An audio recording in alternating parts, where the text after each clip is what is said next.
to the city's larger economic development goals. Additionally, I would also like to know if any of these projects have penalties or have been subject to cancellation of aid, and what lessons are learned in those situations. The Fiscal 2025 Preliminary Capital Commitment Plan, which covers fiscal 2024 to 2028, includes $3 billion for NYC EDC. NYC EDC's 10-year capital plan includes $5.8 billion in fiscal 2024 to 2033. Today, I would like EDC to provide this committee with information regarding both revenue contributed by NYC EDC to the general fund and net revenue generated post-contributions to the general fund. From fiscal 2019 to fiscal 2021, NYC EDC had negative net revenue with a positive $96 million in fiscal 2022, then dropping by nearly 2/3 to $32.5 million. The committee would like to know what types of reserves EDC utilizes when it experiences a net revenue loss, and to understand the reason for the decrease in fiscal 2023 when compared to 2022. It is essential that the budget we adopt is transparent, accountable, and reflective of the priorities and interests of the council and the people we represent. This hearing is a vital part of this process, and I expect that NYC EDC will be responsive to the questions and concerns of council members. I look forward to an active engagement with the administration over the next few months to ensure the upcoming fiscal 2025 adopted budget meets the goals the council has set out. I'd like to thank Andrew Kimball and Jennifer Montalvo for coming here today and testifying. I would like to thank NYC EDC staff who have been consistently responsive to our many requests. We would not have been able to analyze the city's budget at such detailed level without your cooperation, so thank you. I would also like to thank both my staff and the staff of the Finance and Legislative Divisions for their help in preparing for today's hearing. And I'd like to take a moment to acknowledge we've also been joined by Councilmember Salamanca. With that, thank you, and we'll kick it over to you. Please state your names for the record. Andrew Kimball. Jennifer Montalvo. And do you affirm to tell the truth and answer all questions to the best of your ability? I do. Good afternoon, Chair Farias and members of the Economic Development Committee. Thank you for your continued partnership and support for the New York City Economic Development Corporation. I'm Andrew Kimball, President and CEO of NYC EDC, and I'm here today with my Chief of Staff, Jennifer Montalvo. Is it on? No. How's that? Better?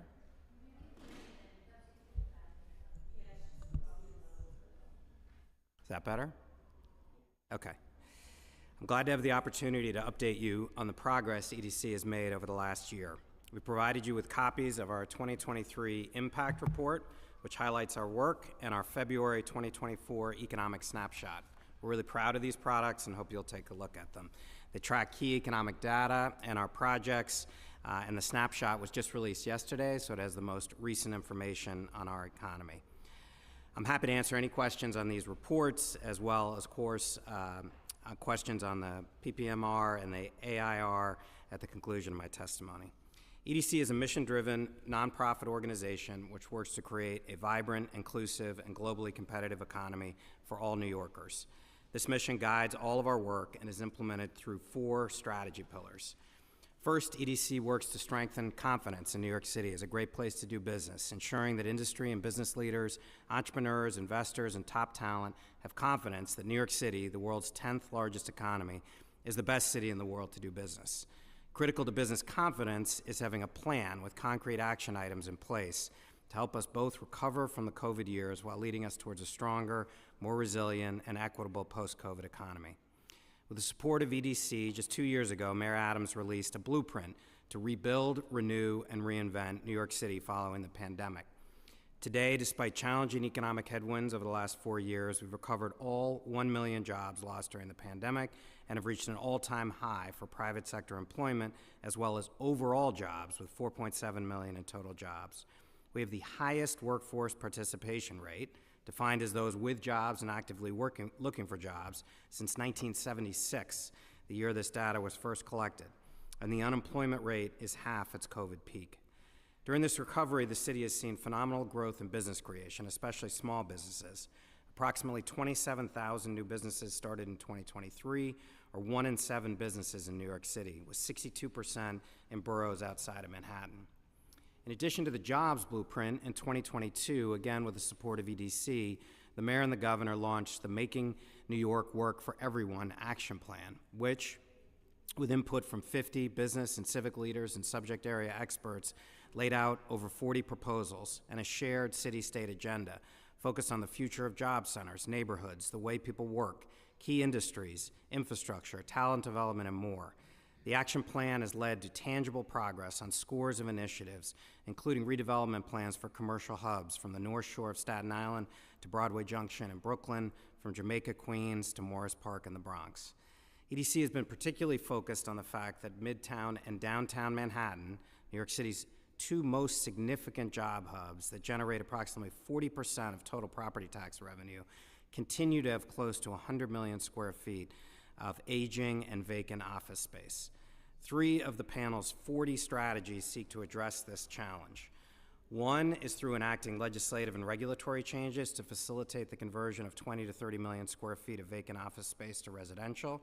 2 is to convert up to 10 million square feet from aging and vacant office space to amenity-rich and high-quality office space that meets the demands of the current workforce.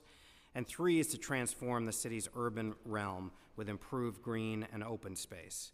We continue to be hopeful that the state legislature will act to further some of these initiatives, and we look forward to continuing to work with the City Council on the Mayor's City of Yes zoning proposals to advance others. While we wait for these legislative processes, EDC has begun to tackle high commercial vacancy rates through our MCOR program. The MCOR program incentivizes building owners to undertake major renovations that will green their buildings, target EDC's priority innovation sectors, and provide important on-site amenities from childcare to incubators. In January, the New York City IDA Board approved the first 2 MCOR projects, which provide nearly $98 million in tax incentives over 20 years. This incentive will leverage a 5-fold return to city tax revenue generated, providing $580 million in revenue over the same 20-year period. In addition, we've undertaken numerous Midtown public realm initiatives from Broadway to Fifth Avenue to the Penn Station District to encourage people to come back to the office place. Our second strategy pillar is growing innovation industries with a focus on equity. EDC has a dynamic range of programs to support life sciences, the green economy, and the tech sector more broadly. These sectors are not only important for their innovation, from products that reduce carbon footprint to drugs and therapies that cure disease, but also for job creation and economic impact for New Yorkers across all 5 boroughs. This means not only expanding the number of businesses in high-growth industries, but also ensuring pathways to good-paying jobs in these sectors are available and accessible to all New Yorkers. Due in part to EDC's efforts, employment in the tech sector has grown rapidly, from under 100,000 jobs in 2008 to over 350,000 jobs today, or 7% of all city jobs. New York City is now the 2nd largest tech hub in the world, trailing only the Bay Area. Artificial intelligence and machine learning is having a dramatic impact on all innovation sectors, including tech. New York is uniquely positioned to benefit from this new technology, with approximately 40,000 people in the New York City region with AI and AI-adjacent skills. EDC is devoting resources to studying AI and its job-creating potential, as well as its disruptive capabilities. Later this year, we plan to release an AI report and announce new programmatic interventions to support private sector growth and workforce development opportunities. Thanks in part to EDC's $1.1 billion Life Sciences New York City initiative, employment in the industry grew 50% over the last 5 years, and continued strategic investments can double the number of New Yorkers working in the life sciences from approximately 20,000 today to over 40,000 in the next 10 years. We're focused on this industry not only for its immense overall growth potential, but also for its ability to create opportunities for those from all educational backgrounds, with only about a half of all the jobs in the industry requiring a college degree. Critical to this sector is the ability of biotech companies to afford to grow in New York City, and we want to thank the Council for voting to renew the biotechnology tax credit. Similar to tech and life sciences, EDC sees the green economy as a major source of growth for New York City in the coming years and decades. Last month, alongside Mayor Adams, EDC released the Green Economy Action Plan, a first-of-its-kind plan that lays out a roadmap to grow the city's green economy. The plan maps investments in jobs and sectors that will help the city combat climate change and train and position New Yorkers, particularly those from environmentally disadvantaged communities, to benefit from the growth of green-collar jobs. The plan outlines the potential for the industry to triple 2021 employment numbers by 2040, growing employment to nearly 400,000 jobs. EDC pursues strategies that focus on pathways to economic mobility for underrepresented New Yorkers, primarily through workforce development initiatives, minority and women-owned contracting, and diverse entrepreneurship programs. I'd like to highlight just a few examples of the many ways we have integrated these pathways into our projects and overall strategy. In 2023, our LifeSci New York City internship program had another successful year. The program provides undergraduate and graduate students with quality internships in the life sciences field. Since the program's inception in 2018, it has placed 718 students at 180 companies. Nearly 50% of the internships either extended or leading to jobs, and approximately 50% of all the participants being CUNY students. We are advancing the Spark Kips Bay project, a transformational project that will create a unique job pipeline for New Yorkers, where a student can go from high school to college to internship to a job in life sciences, all on the same campus. We're proud of the way this project incorporates our main strategies for workforce development, strengthening New York City Public School CUNY pathways, creating centralized training hubs, creating place-based workforce networks, and expanding industry apprenticeships and internships. We recently announced the expansion of our partnership with BioBus in the Bronx, which provides educational programming and STEM-related training to students of all ages. We also invested $500,000 in GenSpace, which is located in Sunset Park and will be the world's first community biology lab, providing hands-on training to access laboratory jobs. In November, we joined the mayor and the FedCap group to celebrate the opening of Civic Hall at Union Square, a tech and digital hub that is expected to serve 750 people in its first year and will create an inclusive talent pipeline for good-paying jobs in the city's tech sector. Partners at Civic Hall include the Data School and LaGuardia Community College, which are training students in data visualization and analytics. EDC has also continued our work to support the next generation of diverse entrepreneurs and founders. In 2023, the Founder Fellowship Program welcomed its second cohort of 100 tech founder teams from across the city. As a result of their participation, the 2023 Founder Fellows companies hired nearly 80 new employees, and their combined valuation increased by $112 million. Another 60 founder teams have joined for the 2024 fellowship cohort, of which 2/3 have at least one female founder, and nearly 80% are led by Black, Latinx, or Asian founders. In 2023, EDC initiated the Venture Access Alliance, which works hand in hand with the Founder Fellowship Program. This coalition of 100 New York City venture capital investors is committed to working together to increase diversity in the city's tech and venture ecosystem. Through Women.NYC, EDC has worked with over 1,800 women entrepreneurs since 2023 through a social capital building program to connect women interested in innovation industries with career advisors and mentors to help them explore new opportunities for growth. The network features carefully tailored programming to ensure that women play significant roles in the future of the city's economy. We're also committed to ensuring diversity in our contracting. In FY23, 29.2% of all awards went to MWBEs, equating to $159 million in contract value. During the same period, 31.7% of all payments went towards MWBE, corresponding to $187.7 million. Our MWBE-focused programs like Construct NYC and the Offshore Wind Waterfront Pathways Program creates critical pipelines to ensure that diverse firms are able to access EDC contracts while also giving them technical and financial support to expand. At the Brooklyn Army Terminal, we're building the Climate Innovation Hub. This project marks a $100 million investment in bringing business development, incubation, research, and workforce development programs to a 4 million square foot campus, turning Sunset Park into a center for innovation, advanced manufacturing, and workforce training. Our third pillar at EDC is building neighborhoods as places to live, learn, work, and play. We help shape the growth and revitalization of industry clusters and business districts, bringing jobs closer to where people live. We do this by delivering spaces that bring jobs and essential services, as well as open spaces, and by strategically developing our assets to drive new business activity across all 5 boroughs. While impossible for me to speak to the dozens of EDC projects, I'd like to highlight a sample of our neighborhood and borough-specific work. In August, we announced $200 million in city and state funding towards the redevelopment of the historic Kingsbridge Armory in the Bronx and the fulfillment of the Together for Kingsbridge Vision Plan.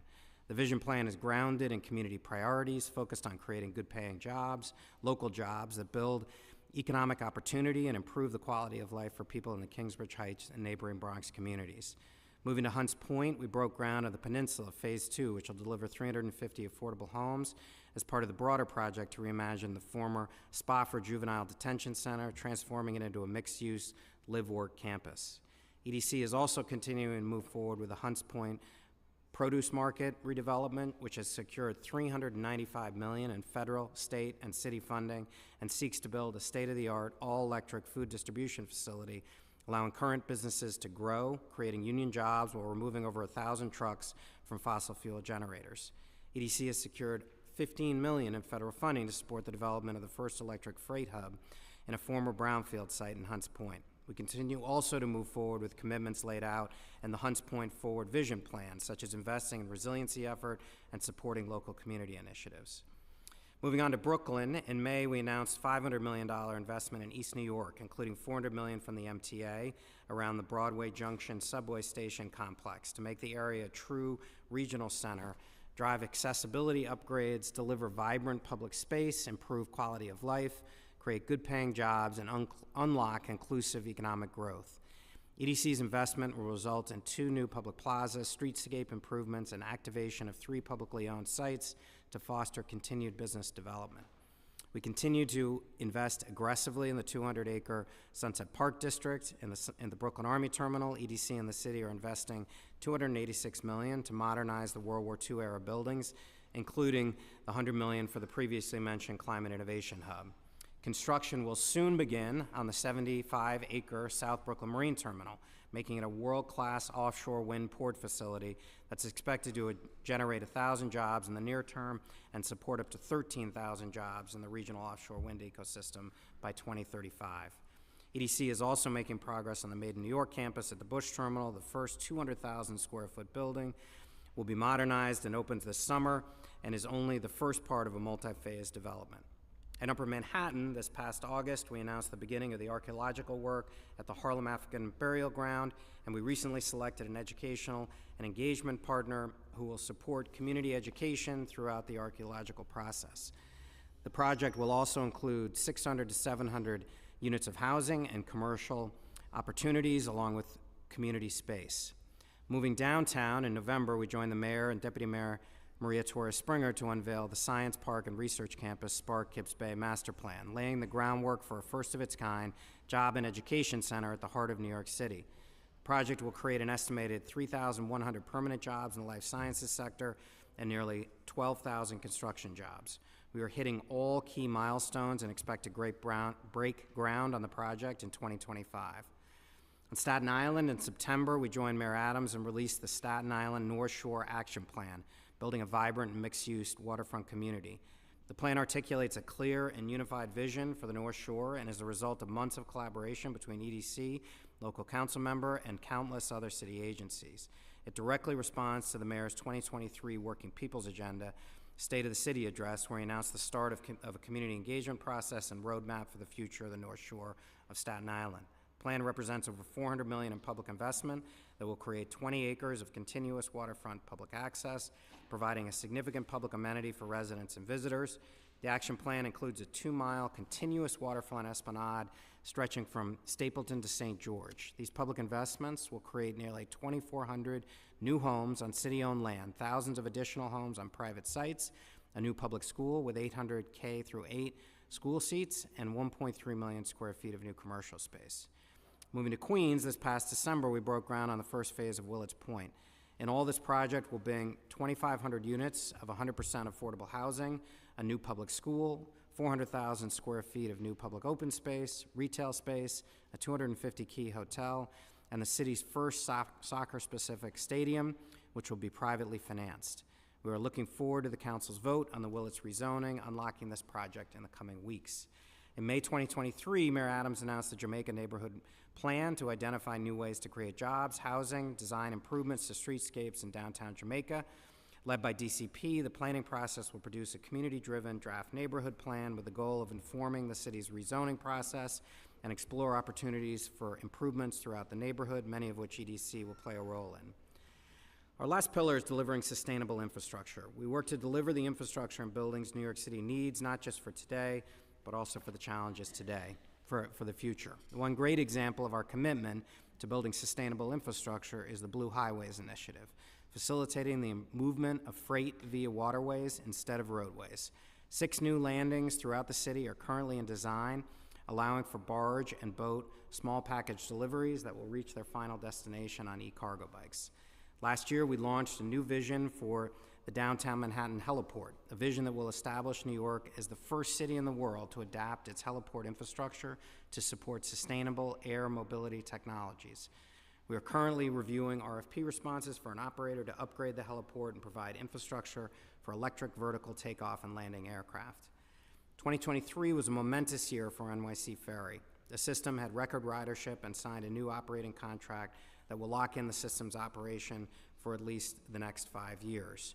The new agreement improves ridership experience, expands accessibility and tech features, increases transparency and oversight of the system, and provides further investment by New York City Ferry as a maritime career pipeline. We are also thrilled that we were able to partner with you, Chair Farias, to create a pilot program to provide Harbor School students discounted ferry fares, and we look forward to expanding this program to all New York City high school students this fall. We're proud to take a leadership role within the city to ensure that we have the infrastructure necessary to deliver on our green commitments. At JFK, we're creating the largest EV charging facility in New York City with 65 public EV chargers, including 12 rapid runs. The facility is currently estimated to charge 1,000 vehicles per year with the potential for growth. Through the New York City Industrial Development Authority Board, we're helping to ensure dozens of battery storage projects have the financing necessary to be completed while helping the city connect to upstate hydroelectric and solar power through the Champlain Hudson Power Express project, CHIPPY. These projects, along with our offshore wind port and interconnection point for offshore wind power, will bring green energy to millions of New York City homes. For more information on all of EDC's critical works, we provided you with copies of the impact report, and we encourage you to also review it online, where we have multimedia components that bring several of our projects to life, showcase New Yorkers who benefit from our work, and highlight EDC staff who propel our mission forward day in and day out. I'm proud to do this work in partnership with all of you, and I thank you for the opportunity to speak with you today. We welcome any questions you may have. Thank you so much for this very thorough multi-page testimony. We appreciate all the feedback and on all the wonderful projects we have going on. I know I'd also like to add, we've been joined by Councilmember Bottcher.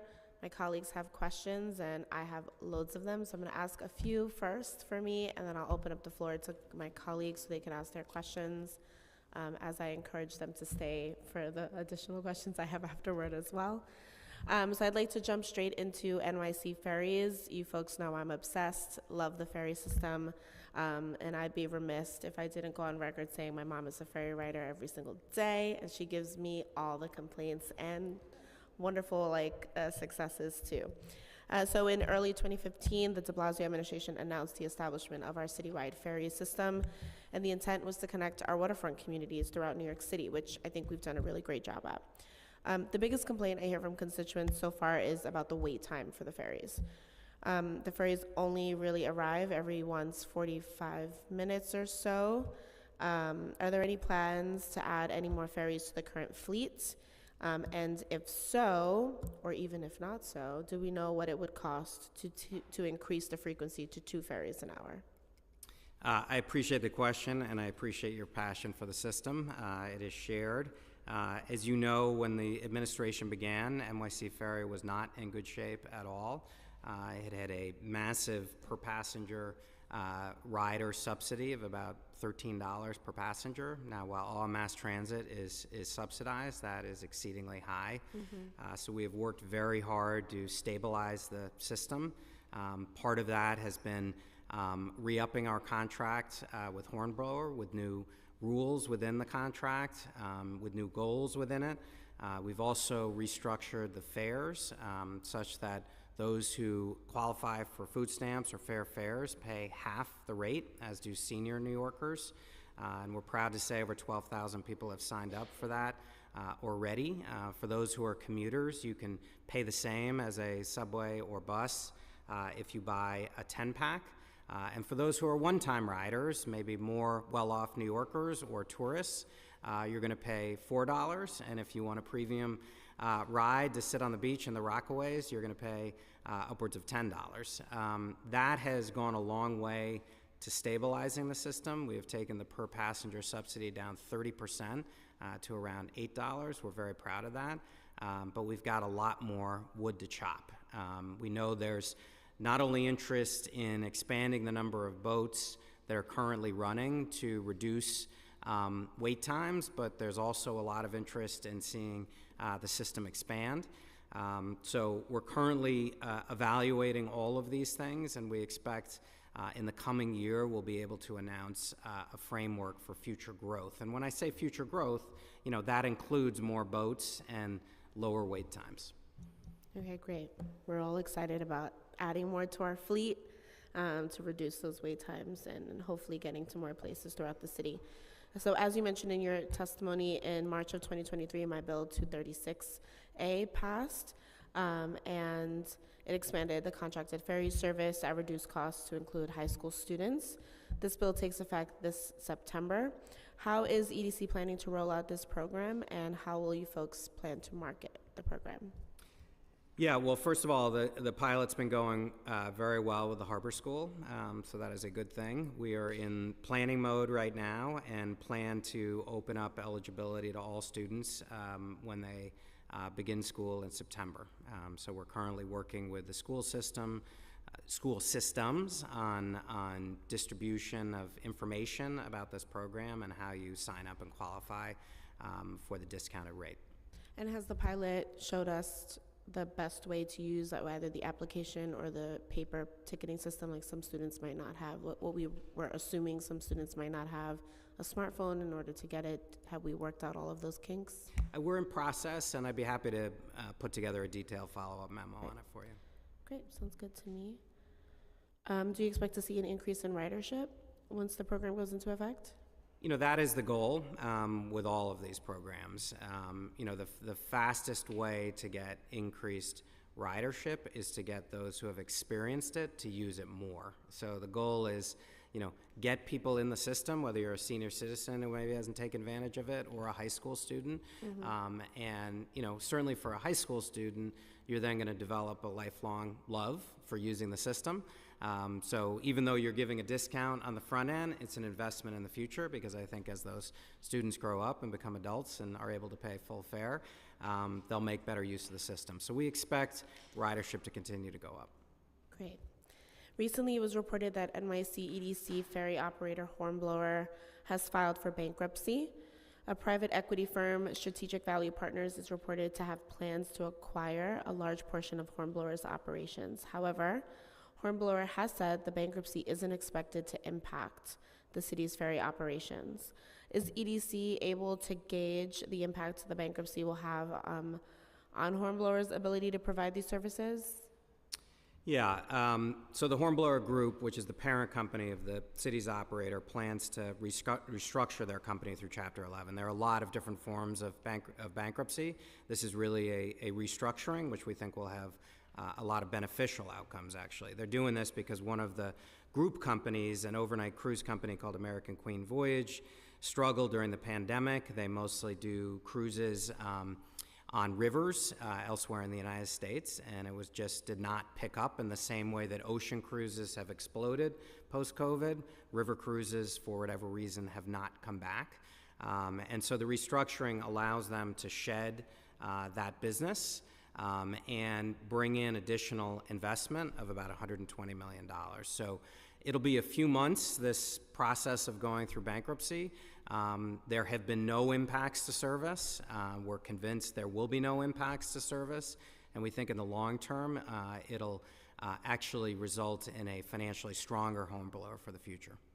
That's great to hear. And considering that the equity firm Strategic Value Partners will be acquiring a large stake in Hornblower, has EDC had conversations around understanding them continuing to plan to provide ferry services, or whether the contract maintains or stabilizes despite them having a larger stake in Hornblower? We haven't, and those conversations aren't necessary because our contract with Hornblower has very tight requirements for service, and if they're not meeting them, we can replace them. Okay. That leaned into my next question. And then just wanted to quickly ask on record about the fares. None of this impacts the ferry fares and like quality of service, correct? The bankruptcy issue? Yeah, the acquisition Absolutely of not. bankruptcy. Okay, great. Okay, moving on to heliports, our other favorite topic. They have been a long contentious issue in the city, particularly in regard to noise issues. It was announced by the mayor and EDC would deliver an electric-powered aircraft that would address some of the noise pollution issues as well as being more sustainable and environmentally friendly. Has EDC found an operator to upgrade the heliport to allow for electric aircrafts? Yeah, we absolutely recognize New Yorkers' concerns about helicopter noise, and we are very focused on a more livable city and a greener city, and electrifying our helicopter use is a key part of that. Our powers are limited with regulating that industry. It is primarily regulated through the federal government. So we have done a lot of what we can do in terms of restricting tourism flights to just over water. So the flights that typically tend to cause complaints, not all, but typically originate on the west side heliport, which is a heliport we do not control. Most of the complaints originate from helicopters coming from New Jersey, which we have no control over. The good news is, overwhelmingly, the industry is moving towards eVTOLs, which are electric helicopters. We were really proud that we were the first urban area, dense urban area anywhere in the world to test these new technologies, where we had multiple eVTOLs do test runs between Governor's Island and Brooklyn Bridge. And we are also, as you said, requiring through the current RFP that we have out that the infrastructure is in place, the EV charging, so that the minute the FAA approves eVTOLs for use, and we hope that's within 24 months, that they will be deployed on site in the Manhattan heliport. The other significant news about that RFP is that we are requiring that the operator also operate one of the 6 federally funded landings for Blue Highway, where goods will be brought in by barge or by boat, get on electric e-cargo bites for last mile delivery, which will substantially reduce congestion and truck traffic and pollution on our streets. We have gotten responses, a significant number, and we're currently reviewing them and should have news soon. Great, thank you. And I heard you say 24 months. So my next question was, we've heard that the FAA certification is anticipated in as early as 2025. Are we hearing it's 2026 now? What's that timeline look like? I am hopeful that it is approved as at the first possible moment they will approve it. We do know from our conversations with the FAA that they're actively looking at it. They're testing this technology. The military is using this technology already. Exactly. So I am very hopeful that it's 2025, but great, always me like too. to leave a I've little had cushion. several conversations with different vendors at our heliports, and there's a variation of degree of folks feeling some of our bills in the council are premature or not quite up to speed, but as you just stated, we know these technology is already being used, and we see it's proven. We just have to move in that direction. So I agree with you. The U.S. Department of Transportation awarded a $5 million grant to EDC to create and support a marine highway.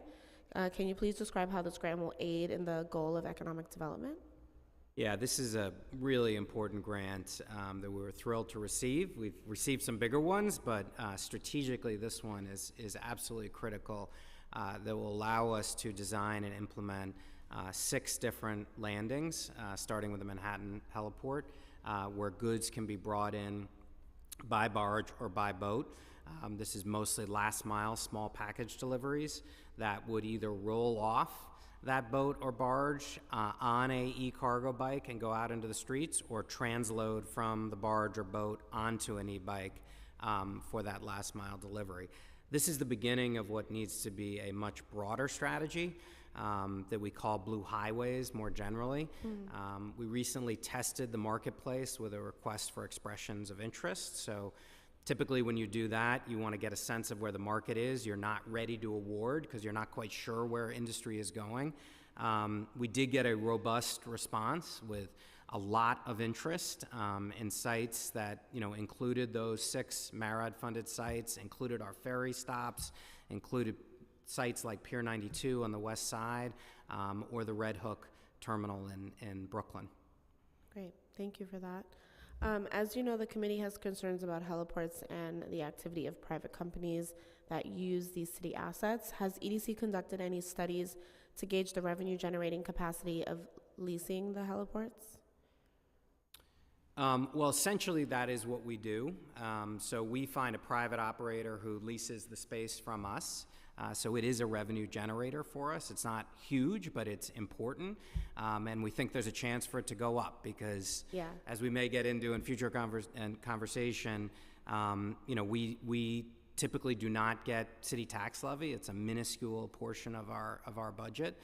So we need to generate revenues off of our assets, whether it's the heliport or the Brooklyn Army Terminal or the Hunts Point Produce That's Center. more so what I'm leaning towards. I mean, when we had our helicopter oversight hearing, we got the numbers of it ranging from $1.2 to $2 million in revenue annually from the leasing of the heliports. Have we looked at increasing some of those lease amounts, or scaling them based off of usage or things like that? Let me just say it's a key part of the competitive process. Okay, great.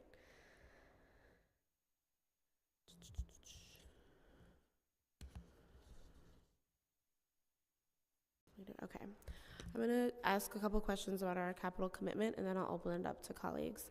The preliminary capital commitment plan shows a reduction of approximately $460 million in fiscal years 2024 to 2028, as commitments are rolled from the early part of the plan to the out years. Can you explain to the committee how EDC determines which projects were rolled into the out years? Well, part of the reason you see a lower capital commitment than last time we met is that some big projects finished. So in particular, we were responsible for rebuilding a significant portion of the city's hospital system from Coney Island to the Public Health Lab. We're currently working on the Metropolitan Hospital on Upper East Side. So that's one answer. Like other agencies, we had to move out monies from near years to farther out. That is a balancing act. We believe we've been able to achieve that without delaying the construction start or implementation of any of our key capital projects, so that is good news. Often there are monies that are not yet earmarked in the far out years, so in maybe years 8, 9, 10 of a capital budget. Some of that was trimmed, was cut. We are hopeful that that will come back into the cycle once the city's capital budget situation is further resolved. Okay. And is there a systematic process for determining priorities for capital commitments, or does EDC analyze them on an ad hoc or project level? I know you just described like you had some of the larger projects off of the docket because they were like the I'd say there are two big buckets of our projects. One are what I'll call EDC projects, where they are on city-owned land or city-owned managed assets. So again, Brooklyn Army Terminal, South Brooklyn Marine Terminal, Hunts Point, Kingsbridge Armory. And then there are capital projects that we do on behalf of the city. This process of allocating capital projects to EDC that are non-EDC projects really started under the Bloomberg administration and ramped up during de Blasio and have continued. Some of the reason for that is that, again, we are not a city agency, and we are able to, through our contracting means and methods, get projects done faster. There's always a balance there for us because we have to grow our staff and pay for that to manage those projects. But there are a lot of super important projects that come out of that are economic development adjacent. So I would argue, having new and modern hospitals in a community has a positive economic impact. Another great example are our greenways, where EDC executes and builds a lot of the greenways. The most recent and most expensive one was the East Midtown Greenway, which is literally built out into the FDR. And how does the EDC work with OMB on changes to the capital commitment plan? We are in daily contact with OMB on our capital plan, both to move projects quickly to a CP, a certificate to proceed, to constantly reevaluate whether we need the money in the current fiscal year or the next fiscal year.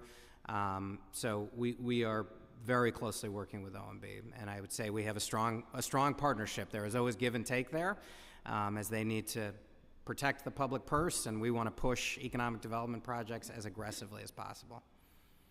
Great. And then just on, so we know EDC has several tools in its kit to address its economic development goals, including capital funding and discretionary tax breaks.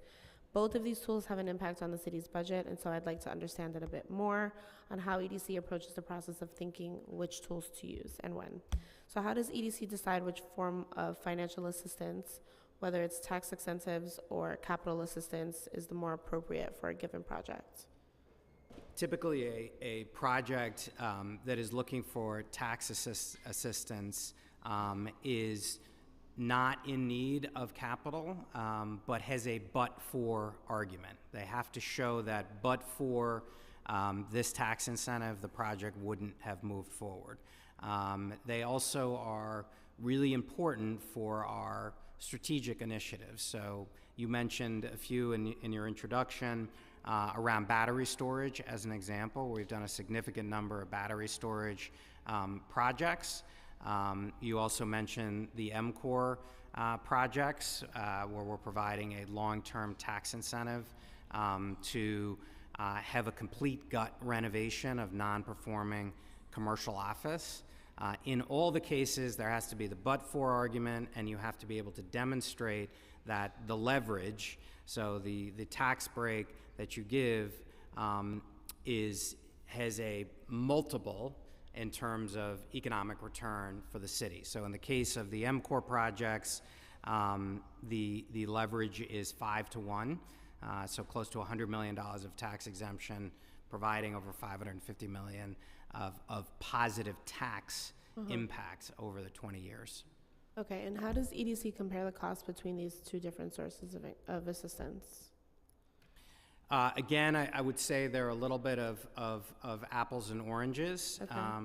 We can use both on a specific project, but typically they're not used. I'll give you an example where both are being used, and it's at the South Brooklyn Marine Terminal, where Equinor is master leasing, what has been a decrepit former maritime space that's just looked like an empty parking lot for 50 years.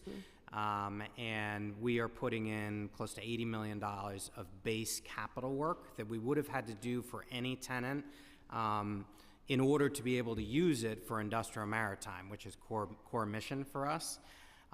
In addition, the Equinor has applied and secured certain sales tax exemptions on equipment investment. And as you know from following the offshore wind industry, it has been severely negatively impacted by the explosion of inflation in recent years, with offshore wind developers like Ørsted pulling out of New Jersey entirely. So making sure that the economics worked for Equinor to go forward involved giving that additional IDA tax breaks. But typically they are not used on the same project.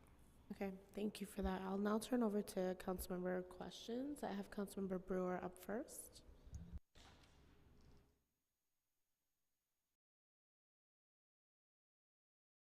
I thought you said something better. Thank you very much, and I appreciate all that EDC is doing. I really do. I do want to also thank you for the life science internships with Rich Robbins and Upper West Strategies, because I think they make a big difference, and you have been really cooperative with them, so I thank you.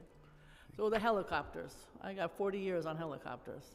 So my question is, I know 25, 26, maybe we'll have the electric, and I appreciate being invited to the viewing of those amazing aircraft. But what happens this summer? What happens in between now and then? Is there an RFP for a fossil fuel helicopter? What's going to happen? Because we're going to get so many complaints. That's why I'm asking. Yeah, I appreciate the question. So there's been an RFP out, and we have gotten responses. We have not yet selected an operator going forward. Who would operate the heliport in that period? That's what I'm asking. In between, call it this summer and when the FAA approves the EV tolls. We are excited that we have numerous respondents who are equally excited to embrace the eVTOL industry. No, but that's not until whenever. That's not until the FAA approves. We hope in '25. Okay. So in that interim period, it will continue to operate with the suite of offerings that it has today. So I just know continuations of current contracts? I didn't know there would be a new RFP. Or it'll be a new contract with a similar set of uses that includes commercial use, it includes medical use, it includes tourism use. And then that will pivot to the use of EV tolls the minute those are available. Okay, so, and there's no way of eliminating the tourism from that scenario? There's not. Okay, I'm just saying it's going to be an ongoing issue. I understand. Okay. Next is, in terms of the west side heliport, I know you said it's not yours, but my understanding, having been very involved with Hudson River Park and still on the Friends aspect of it, that it is half state and half city. And that if we were to say to the state and to the city, and if there was agreement, what I would like to see, because I do know that you need press and you need emergency, something, that we would put how we paid for is a different story, but some kind of a barge in the river, working with DEC, I know all the issues, that would then take care of whatever those needs are, but not have the rest of the heliport there. So it's not the decision of the Hudson River Park Trust. They're willing to get rid of 1.7. They already have it budgeted to get rid of that money from the heliport, but they need the state and the city. Have you had any conversations with the state on that issue? I have not, but I'd be happy to follow up with you on that. Okay, because that's something that could go, and that would save a lot of 311 calls. The other question I have is, to the credit of you and the mayor, thousands of new jobs, but many of them this is such an expensive city, and so many of them are $55,000 or less. What are you doing as an economic development engine? Not an easy question, to try to get more jobs at the higher level with people from CUNY and being a diverse workforce. Again, hard agenda. It's a tough question, and as you'll see on the opening letter I have in the snapshot, highlighting the fact that while unemployment's come down, the disparities are still unacceptably high, 3 times black employment to white employment as the most stark example. And yes, jobs have come back, but wages are not high enough for so many people to live in New York. So the answer to that is, as you know, is multi-pronged. I'm really proud of the fact that EDC kind of has pivoted back in many ways to core mission under this mayor, which is driving job creation. We still do some housing, but under the prior administration, housing was much more of the focus, candidly, at EDC. But I will say that, to me, now having been in this seat for 2 years, if we don't fix the housing problem, you can forget about everything else. So I'm glad there's a lot more attention on that, but we have to build a lot more supply for all income levels. So that's number one. Number two is, how do we provide access to higher wage, higher growth sectors? And that is core mission for us. We are not the city's workforce development organization, but we are investing tenfold what was done under prior administrations, and that it's so important that we have the cash flow every year, that programs like Civic Hall, which are doing exactly what you're talking about, programs like we will run, like the Life Sciences program, programs like BioBus, that create the inspiration and the technical skill set for folks who come from lower income households to get into those life sciences, tech, AI adjacent, green economy jobs. That is the key thing to measure us on going forward. Too much of the recovery has been in lower wage jobs, and there's this disconnect because a lot of those are in home health care, and they pay less, surprisingly to me, I did not know this at the time, but less than a lot of retail jobs did, that we haven't gotten back all of.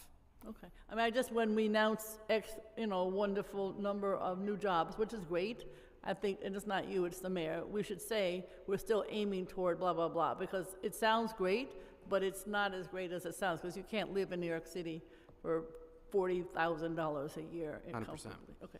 The other thing I want to say is the garment center. I may be the only person who cares about it, but what is, as the mayor lays out whatever we're doing in terms of Midtown zoning, are you caring about who cares about the garment center that's there, if anybody? The fashion industry and the garment center remains an important sector for us. That's I think there's rhetorical. about $130 million a year of economic impact that comes out of it.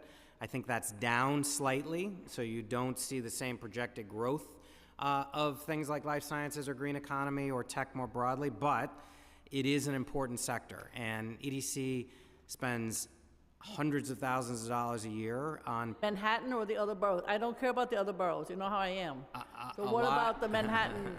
What about the Manhattan garment Tell center? us about the other boroughs. I care about the other I know. I'm just saying. Somebody has to care about. a lot of them are for awards to manufacturers that are both in Manhattan and elsewhere in the form of grants.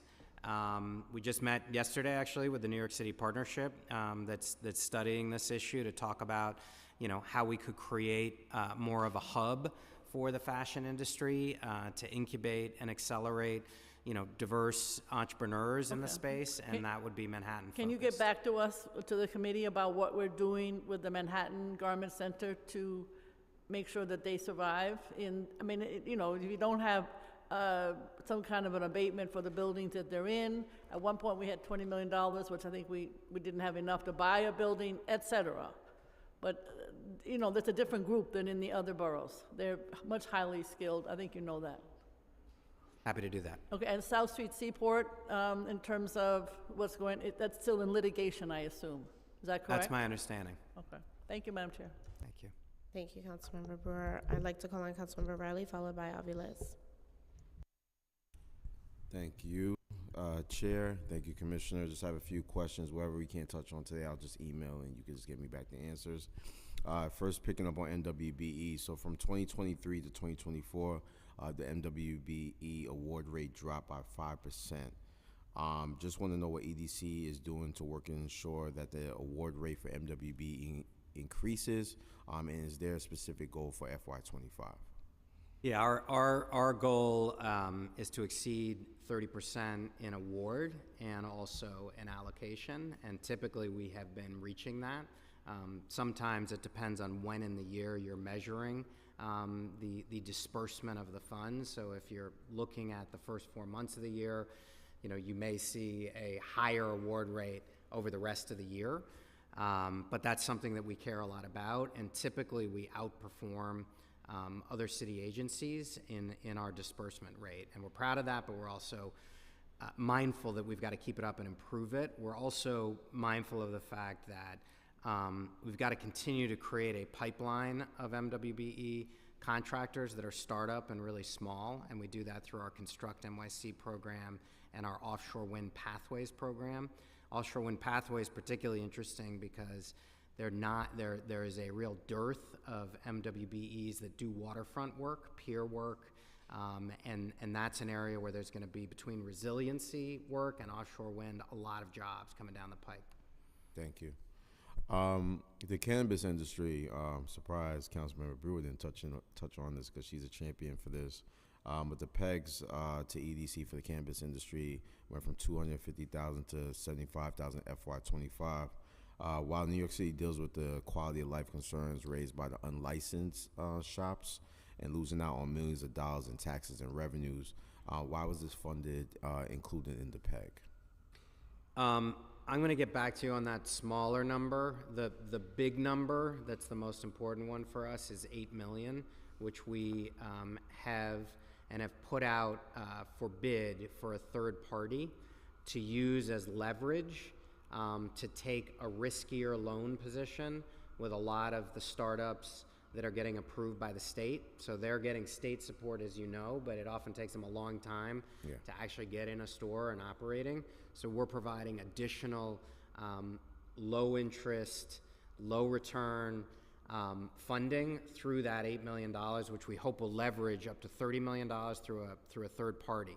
We have gone through a competitive process for that third party, and we're now negotiating with our choice to operate that program, and we hope we'll be able to announce that in the coming weeks. So we're still very committed to supporting this industry. Thank you. Pharmacy shortage. Pharmacies are closing throughout all communities, Walgreens, Rite Aids, Target locations. Are there any steps that EDC is taking to ensure pharmacies are able to sufficiently operate and strive in communities of color? I will need to get back to you on that question. That is much more in small business services sort of wheelhouse, but I'm happy to talk to Kevin Kim about that and loop back with you. Thank you. Understand the importance, just have two more questions, Chair. Understand the importance of a good credit score to raise funds or secure loans that might be needed to get a new business off the ground. What has EDC done to ensure members of marginalized communities have access to potential capital to start in this industry? Yeah, appreciate that question. So on the MWBE, we work closely with SBS on an insurance fund. Often securing insurance is very difficult for smaller firms, so we provide assistance there. We're really proud that we launched Catalyst NYC, which is a $40 million impact fund, where we're going to disperse that $40 million with 10 to 15 different investment groups. The investment groups have to meet 2 of 3 criteria. They have to be New York City focused, they have to be focused on diverse entrepreneurs, and they have to be focused on the sectors that we care about, high growth, high wage sectors.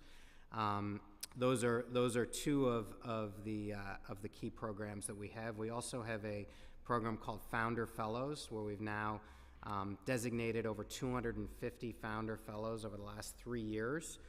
Overwhelmingly, they are BIPOC, and they are entrepreneurs who want to start a business. Typically, it's in one of the sectors that we're focused on, and we invest in them through 4 different technical service providers that help them get off the ground, access VC funding, help them with real estate, help them with their HR needs.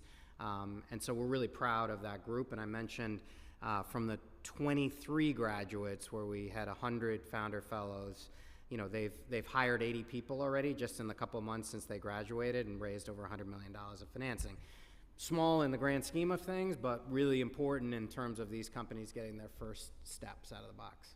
Thank you, Commissioner. And last question. Last year, EDC launched the Cyber NYC internship program, which facilitates paid internships, building a talent pipeline for growing sectors in technology.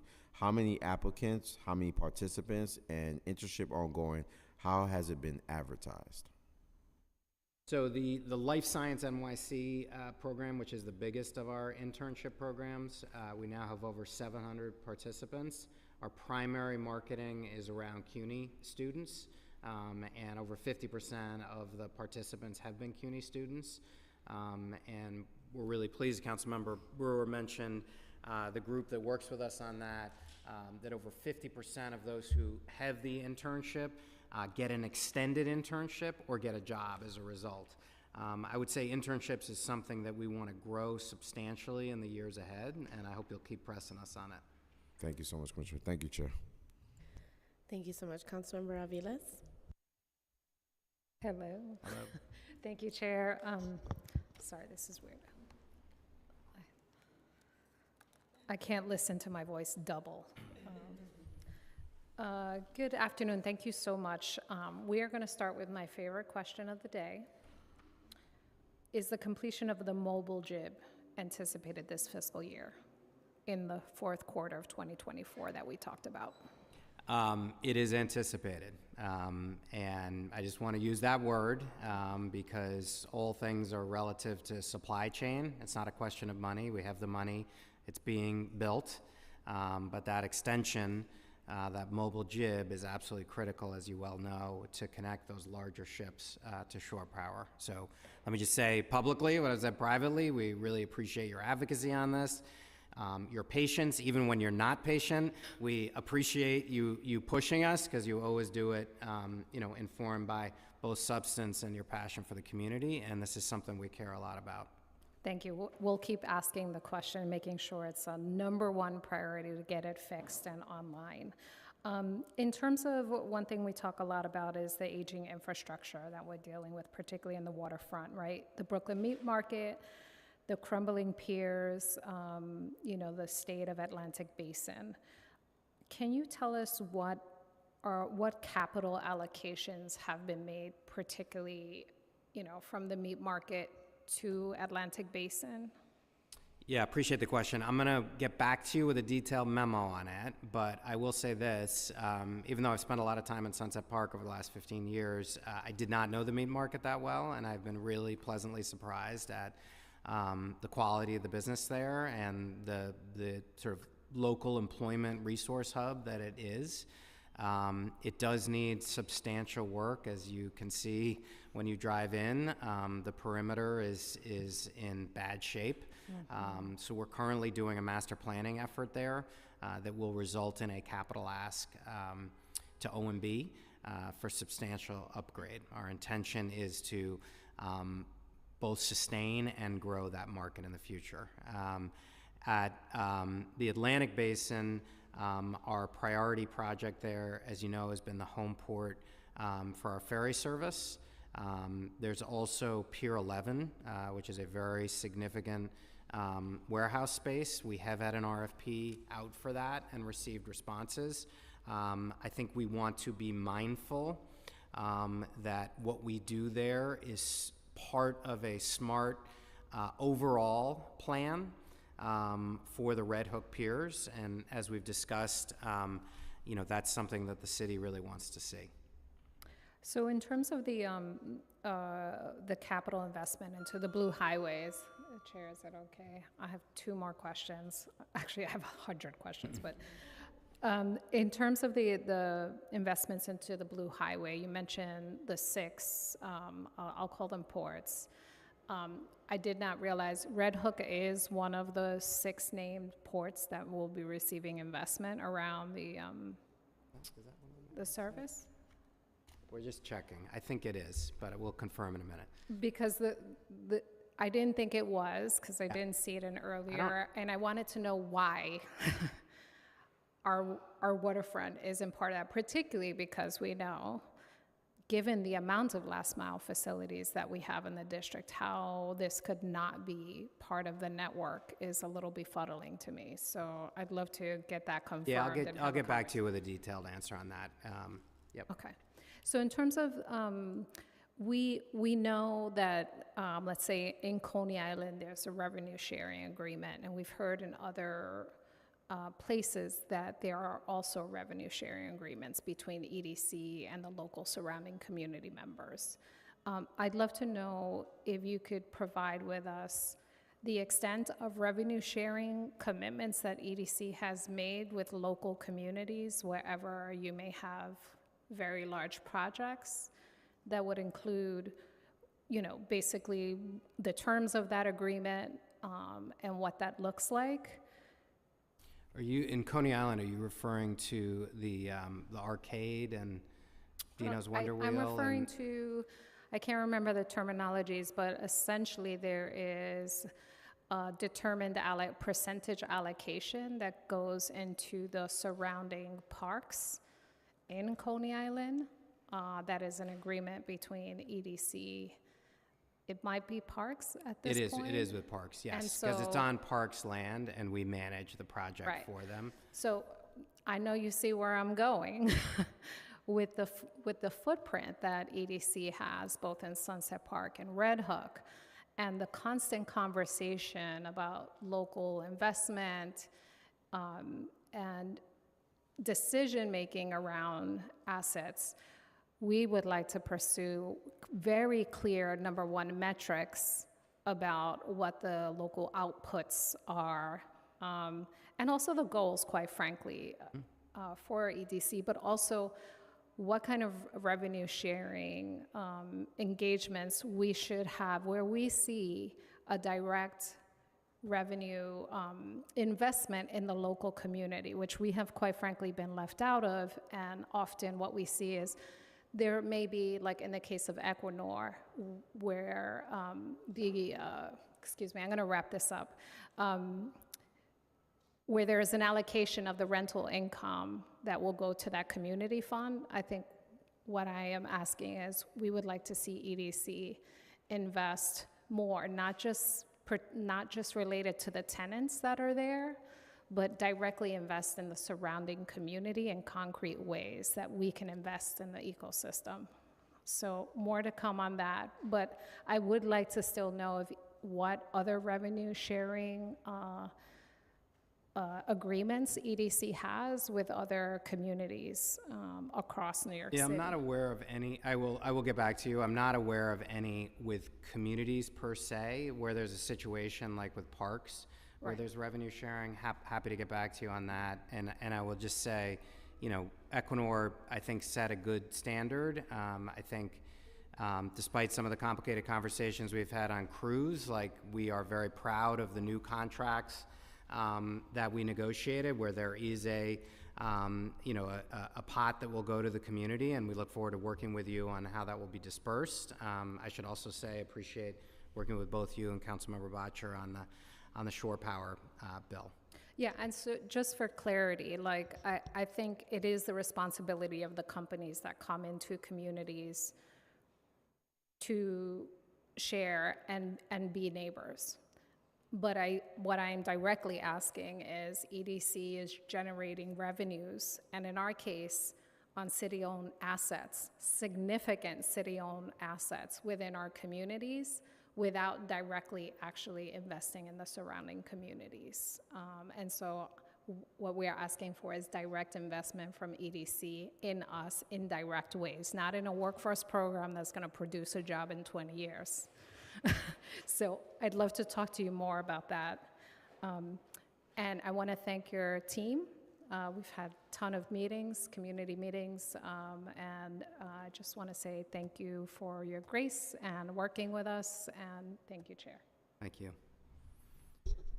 Councilmember Botcher? Hi. A lot of people don't know that electric helicopters and electric air taxis are on the way. This technology, it's under development, and I keep being told that it's coming relatively soon. There was a test flight at the downtown heliport of an electric air taxi back in November. Your agency said that you were working with the Port Authority on bringing this to New York. When can New Yorkers expect, in your best guess, to see electric helicopters in the air rather than having to listen to the gas-fueled helicopters, especially when the Delacorte Theater reopens next summer? When can we expect to see it? Have you been approached by lots of these companies who are developing electric choppers, and what next steps are you pursuing to get this to New York as soon as possible? Yeah, appreciate the question. Appreciate concerns about noise pollution, 100%. A real issue in terms of quality of life. We think that in part the reason this is being discussed so much is that we have moved the ball forward and did that demonstration that you're referring to and required in the current RFP, where we have multiple respondents that have come in, required any respondent for that downtown Manhattan heliport to put in place the infrastructure that will allow for EV tolls to plug in the minute the FAA has approved them. It's really great also to hear that the industry is out there talking to so many people now about the opportunity in New York City. I said in the next 24 months, I am hopeful to be proven wrong and that the approval happens in 2025, which would mean, a year away. But we are fully committed to implementing this new technology at the downtown Manhattan heliport, and by the way, also at 34th Street, the other Manhattan heliport that we control. You're in the process of moving forward with electrifying the Manhattan Cruise Terminal in Hudson River Park. What would what will the process look like for electrifying the heliport in Hudson River Park? Well, I think the responses we get back on the Manhattan heliport will be very informative of what might be deployed on the west side. Again, we don't control that heliport, but I think this will be really important learnings for all of us, including the state and the Hudson River Park Trust, in terms of how they might go forward with the west side heliport. The Manhattan Cruise Terminal is a monster. We are currently doing a feasibility study, which is essentially a plan for how we implement it, and we expect to have the results of that soon, and then be able to, work with the city to identify the capital to invest there. Any word from Con Ed on the capacity? Will a new substation be needed or not for the Manhattan? Yeah, Cruise Terminal? we're in active conversations with Con Ed on that point. We don't have a full outcome Not yet? but we hope Okay. to soon. Great. Any other colleagues have questions? No? Okay, great. Thank you so much. I'd like to jump into some MCOR focused questions. This past year, EDC announced the first 2 projects under the new MCOR program. This is an important effort to help revitalize the city's commercial office stock and hopefully position the city's future growth. However, considering the tight fiscal outlook, we need to make sure that we're doing this as effectively and efficiently as possible. I'd like to take a closer look at one of the MCOR projects to understand how this project works, 850 3rd Avenue. IDA's cost-benefit analysis estimates that the redevelopment of this 600,000 square foot office building in Midtown East will result in 2,327 jobs and will generate nearly $600 million in direct and indirect city taxes. The cost of the city in foregone tax revenues is about $58 million. The analysis estimated the present value of the multi-year financial assistance to be $58 million, as I mentioned, and that the total cost of the work would be $62 million. That sounds like the city is effectively subsidizing about 93% of the renovation cost. Is that correct? You receive those tax benefits over time, so there's Right. a time cost of money. They have to come up with the financing on the front end. One of the reasons that this program exists is that there are multiple reasons, but one of the big reasons is banks are not lending right now for commercial office space. So, but for this tax program, that building would continue to sit vacant or mostly vacant. The only buildings we were considering for MCOR were south of 59th Street, built pre-2000, where the owner was willing to invest 75% of the assessed value in the building, so essentially a gut renovation. Target the innovation sectors that we care about, bring important amenities, not just retail, but other services like childcare, both of which the developer in question at 830 3rd Avenue is doing, and then have a multiple in terms of positive tax revenue for the city in. So I'm not sure it's a fair analogy that there's a close proximity between the tax break and what the total capital cost is. They're going to have to fund the total capital cost up front with equity. Okay. So they are able to amortize that equity over a period of time because they have lower taxes on the building, and they have expected rents that they'll receive. What we've seen also over and over again in the kind of new world we're living in post-COVID is that those office buildings that are succeeding the best are state-of-the-art. They're greened, they've got amenities. They're green not only in terms of the physical structure, meaning they're using heat pumps, they're meeting local law 97. Kudos to the city council for passing that important legislation. They've got green space, they've got plazas, they've got inviting, interactive retail. They've got culture, art, and they have services like childcare. So all of those things will happen at this building and would not have happened but for this tax break. Okay. I appreciate that thorough response. Again, using an example for me is how to contextualize a lot of these things, so I appreciate that response. Can you walk us through how you developed the estimate that the project will generate nearly $600 million in city taxes?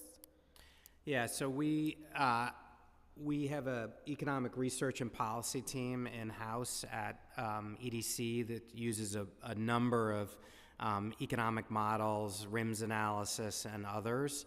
I'm not going to bore you or take the risk of getting each type of analysis that we use wrong, so be pleased to follow up with a detailed memo on that. I would appreciate that. We can do it over coffee. Great. How does the $600 million estimate account for the likelihood that some portion of those jobs are going to be relocations of existing jobs from other office buildings in the city? And what portion of those jobs did you assume would only exist because of this investment? It's a good question. I will get back to you in that in the memo. Yeah, we'll make sure to follow up to send those. How many more MCOR projects would you expect the city to see over the next several years? Yeah, what we've publicly talked about is, and what the IDA board, more importantly, has approved is up to 10 million square feet of buildings. So the first two buildings combine to about 1 million square feet. So anywhere between 5 and 10 more buildings, I would expect. Okay. Again, I think it's really important to think about this in the broader context of, even in the city of New York, with our economic comeback moving nicely in the right direction, we have 100 million square feet of vacant space. Mm-hmm. We have a housing crisis. How do we strategically address that 100 million square feet of space? It's not one answer. So MCOR, is up to 1 million square feet. We had hoped by this time, frankly, that the legislative authority would have been in place to convert another 20 to 30 million square feet of office to residential. It doesn't fit for all offices. It just has to be certain building typologies. Can you imagine if 30 million square feet was in construction right now to convert to residential, given the housing crisis we have? That would be pretty fantastic. Mm-hmm. And then the other key strategy is this public realm piece. So, there is an expectation about the younger generation who is trying to be convinced of the benefits of coming back to the office, that they're coming back to a quality community that has green public space, that has these kind of building amenities. And why is that important? It's important because all of those people that are going up in the office building are supporting all the local small businesses that are at the base of those buildings. And that's hundreds of thousands of dollars of economic impact every day and thousands of jobs. And, that data that I cited at the beginning, 1 in 7 new businesses created in the last 12 months, if you were to look at where those businesses were being created 2 years ago, they would be all in Brooklyn and Queens, some in the Bronx, almost none in Manhattan, because nobody was coming back to the office. Slowly, it's getting much better, and you see a lot more of those small business dots at the base of buildings in lower and midtown Manhattan. That's great. I'll go on record and say, please come back to the office. Most of IDA's recent financial assistance has been provided with the requirement that certain standards are met, such as job creation targets. If these standards are not met, then the agreements include clawback provisions to recapture some of the aid provided. What sorts of requirements are in place here, and would any of them trigger clawbacks of assistance in if those requirements are not met? The requirements are, we care a lot about the job creation, and we get annual reports. And in almost every case, we are far exceeding the jobs that were originally projected on these projects. Where the real penalties kick in, however, is if they don't build the project or they don't build to the specification that was required, and that's when we can have what's called a recapture. It is extremely difficult on the jobs piece to have those sort of clawbacks and be effective. That said, we do track this data very closely, and we do very well as it relates to jobs projected and jobs created. Okay, great. And then I wanted to ask about measuring the success of these projects. Is it simply the renovation, or will you be tracking what jobs are located there and where are they coming from? How will you capture that information? Will it be made public? Are we doing a breakdown of like demographic, zip codes, things like that, of where the people are coming from that are getting the jobs, things of that sort? I'm going to get back to you with a detailed memo on that. Typically, in the information, we do ask where folks are coming from, but I'll follow up with more detail. Okay, great. Thank you. More than half of the new investment projects in fiscal 2023 were for educational or social service-oriented projects. These are not the types of projects one traditional considers economic development. How do you evaluate the appropriateness of these investments as an economic development agency? So there are two buckets to the IDA's work, the Industrial Development Authority, and then there's the Build New York Resource Corp. Sure. So Build New York is bond financing that typically is for schools and not-for-profits. And so that's where you see big awards like to the KIPP school that's investing hundreds of millions of dollars in the Kingsbridge area of the Bronx. And we've done many charters and private schools through that program in terms of financing. We have done some other not-for-profits like recreation centers and healthcare facilities in communities. So that's the not-for-profit side of the ledger. And then on the for-profit side of the ledger, it tends to be heavy in industrial projects and now very heavy in green infrastructure. So the Chippy project alone, which is the power line coming from upstate New York, bringing hydro and solar to New York City and basically allowing New York City as an entity to buy all green power. That is partially financed by IDAs in every county that the pipeline comes through, including New York City, and we had a big award to Chippy through the IDA. Battery storage is booming, and thank goodness to the council approving the first City of Yes zoning application from the administration. That is easier to cite with more clear regulations around it, and safety measures have improved dramatically around battery storage, and that is going to be so critical to us meeting our overall climate goals in the city. We would love to see more on the solar front, and we're trying to encourage those applications. As I mentioned, we've just done one recently on offshore wind, and we hope to see more of that. Okay, and then just in terms of whether or not it's appropriate for us to be doing social service oriented or not as a pseudo agency, is that just you take what you get? Is that kind of the deal? I mean, the Build Resource Corporation is something that's been in place for a very long time at EDC. It is something that is relied on by a lot of these not-for-profit institutions.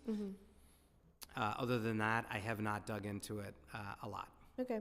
And are there metrics you include in these evaluations beyond economic impacts? If they are, what are they? Do you report on them?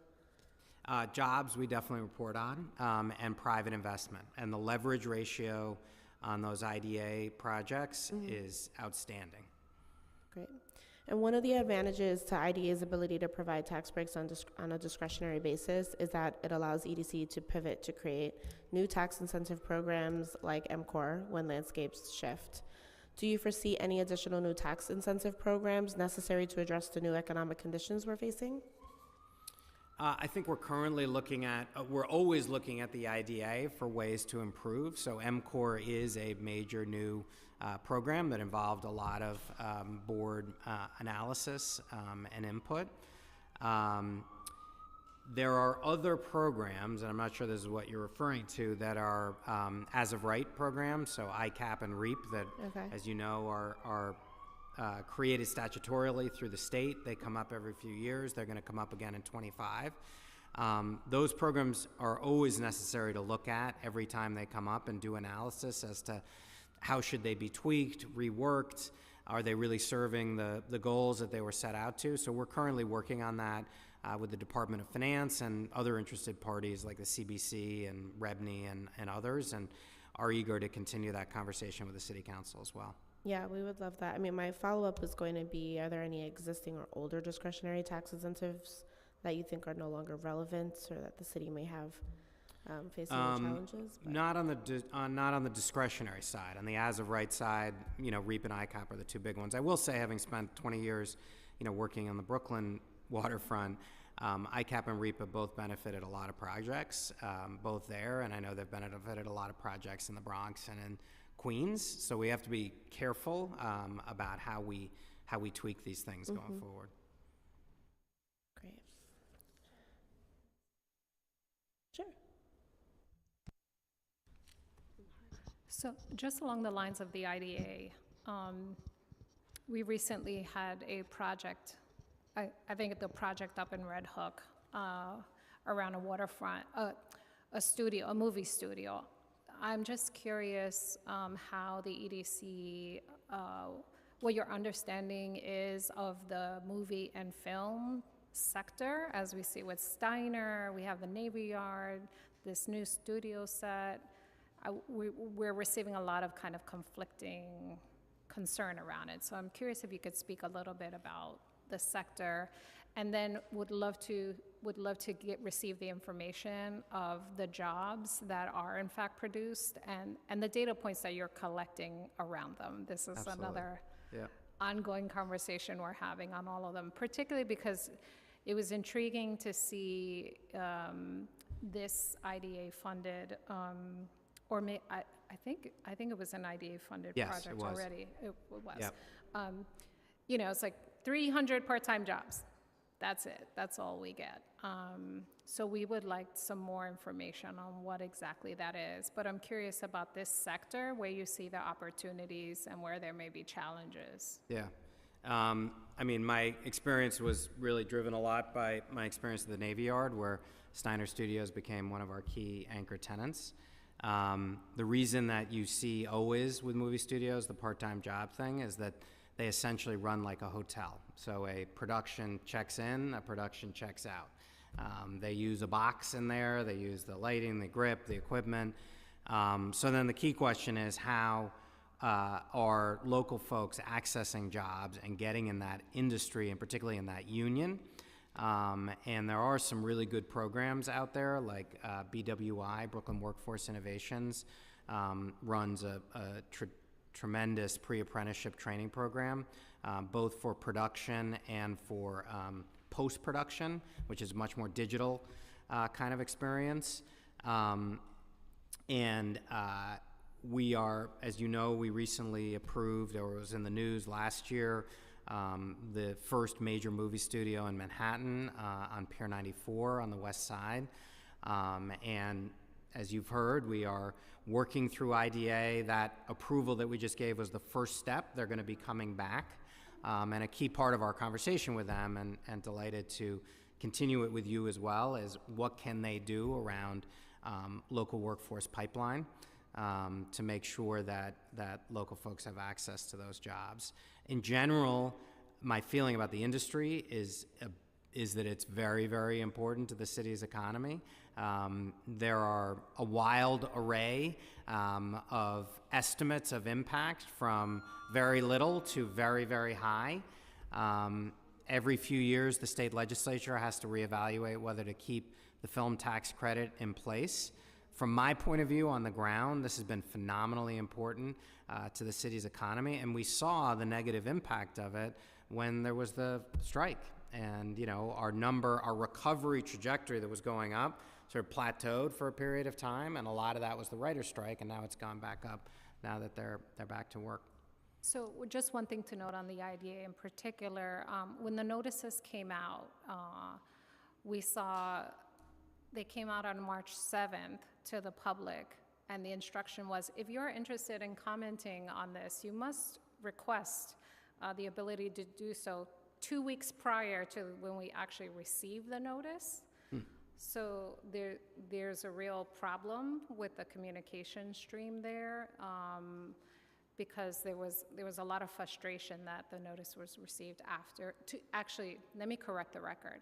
The 2 weeks prior was to get the actual information about the actual project. If you wanted to see it, you needed to you needed to request it 2 weeks prior to the hearing, and we got the hearing notice just like a week before it Okay, actually that's happened. a good flag. I'll definitely So, look into that. You know, public, I think, By no means the intent, and there should be plenty of lead notice, so apologies. yeah, so Yeah.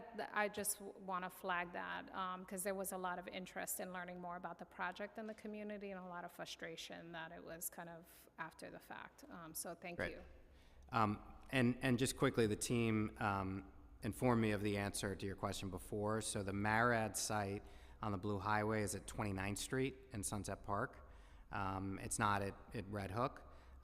What was in the Blue Highway RFEI was a call out that respondents should look at Red Hook Terminal as a possible option to explore Blue Highway, along with Pier 92 on the west side and the Marad sites and any other sites. I mean, there were scores of sites listed, but Red Hook was specifically called out in that. And 29th Street is the SBMT, right? Is that just a line there? 29th Street is south of. Yep. Thank you, Councilmember Aviles. Councilmember Brewer, you have a... I just want to know what the current active head count is at EDC. Do you have vacancies? Are you able to fill them? Are you doing hybrid, which I think helps a little bit maintain some of your very professional staff? Yeah, appreciate that question. I think we're at about 540. We have a relatively low vacancy, and we do operate on a hybrid structure. I would say, though, one of the, like you see often in government and government adjacent entities, but folks work a lot more than 5 days a week. I know. I mean, I think you were able to do hybrid even because you're not a city agency per se, even before the mayor said that we could go ahead and do hybrid. We've always had a little bit more flexibility. That's why you're able to keep your staff. Thank you very much. Gail, I just said people have to come into work. Just I kidding, think they y'all. should do work, but 300,000 people need some flexibility. No, for sure, for sure. Thank you so much. I have a couple of last bit of questions, and then I don't have anyone else lined up, so I will let y'all go. I just wanted to go really quickly back to the cost and benefits of heliports. I know we spoke a little bit about entertaining or always looking at the type of fee structure or the leasing structure and fees. Would EDC be willing to increase the fees for the companies operating on city lands at any point?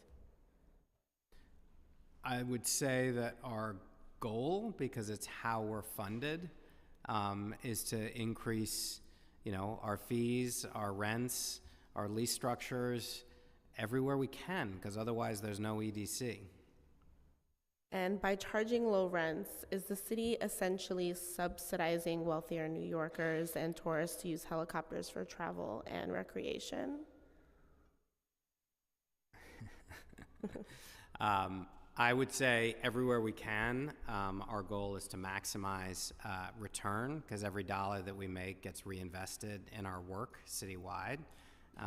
You always have to be careful with some of these, that you don't chase people off by driving rents too high.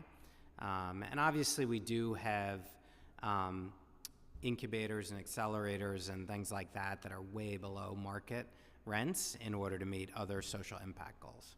That's great. I'm really interested in seeing more than $2 million annually in revenue for the city, if at all possible, so I'm glad to hear that. And then I just wanted to touch base on some specific capital projects. I know Councilmember Salamanca came in earlier but had to leave. The preliminary plan includes $30 million across the plan period for Hunts Point Produce Market project in fiscal year 24 to 28. This is unchanged from the fiscal 24 adopted plan. Can you provide us with any update on the redevelopment of the produce market? Is the project still on schedule? Are there any delays that may be affecting the project at all? Yeah, we're working very closely with the food co-op right now on the design of a modern, state-of-the-art food produce center. If you visit it, you remark on what a great local employer it is today, how important it is to the food ecosystem, but how outrageously outdated it is as an industrial facility, with 1,000 fossil fuel trucks idling all day long and polluting the air in the South Bronx. There is uniform agreement that there needs to be a new modern facility that's all electric. What is different than many efforts over the last 30 years to build a new food produce center is that the state, the city, and the federal government have all stepped up, totaling $394 million. We expect that the total project cost is going to be more like $650 million. So we're going to be working with a third-party private developer to finance the rest of that new building. Okay. And we're currently in negotiation with the co-op to make sure that they have a fair rent structure going forward, and that the kind of building that they want is the kind of building that gets delivered. Great. And similarly, can you give any updates on Kingsbridge Armory and Willets Point? Yeah, on Kingsbridge Armory, again, really blessed to have strong support from the state and the city there, $200 million that we were able to offer as part of an RFP. We received multiple responses. We're currently reviewing those and hope to have a decision by the end of this calendar year on who our partner will be moving forward. On Willets Point, that was the other one. Super excited about the progress there. Obviously, the council is moving that forward to hopefully what will be a final vote in the coming weeks. On the housing part, we broke ground on phase 1 around the end of the year, which is quite remarkable to see housing go up on top of what for 100 years had been a dump and then polluting chop shops. And so that is underway, phase 1. What the zoning allows is for phase 2 to take the 100% affordable new district up to 2,500 units and also facilitate the new all-electric, all privately financed soccer stadium. And so the goal is that that soccer stadium would get in construction in 2025 and be completed by 2027, and phase 2 of the housing shortly thereafter. Great. Well, I don't have any other additional questions. Councilmember Aviles has one. Has one question. Absolutely, just one question. On the offshore wind project, we know, as you mentioned earlier, certainly with inflation, there were a lot of headwinds. So we're curious that the original allocation for 110 million was between 24 and 28, and it's been now moved to schedule to 29 to 2033. So curious how this movement of the monies to much later years is going to be impacting kind of overall completion goals and just project in general. That is not my understanding, so let me check those numbers and get back to you. Obviously, the work that has to be done through city dollars is sort of fundamental to the base infrastructure. Right. And, you know, it is a multi-year construction project, but as I think you know, Equinor is hoping to break ground in the coming weeks. So I think all of these things are coming together, but I will get back to you on the exact years. Okay, we can compare what we got info from. Thank you. I'll also include it in my follow-up. So thank you, Councilmember Aviles. Thank you, folks, for coming and your testimony and answering all of our great questions. Looking forward to working together in the future. You are now dismissed and relieved. Thank you very much. Have a good weekend. Thank you.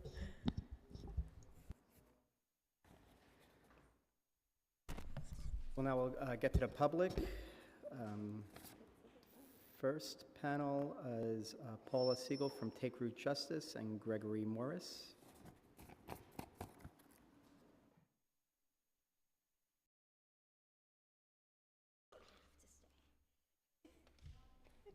What? I know.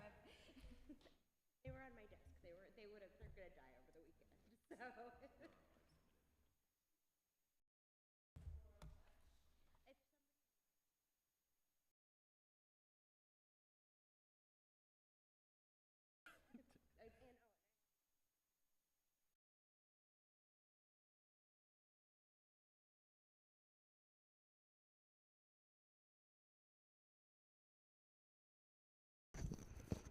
Good afternoon, Committee Chair Farias and members of the committee. It's great to be here.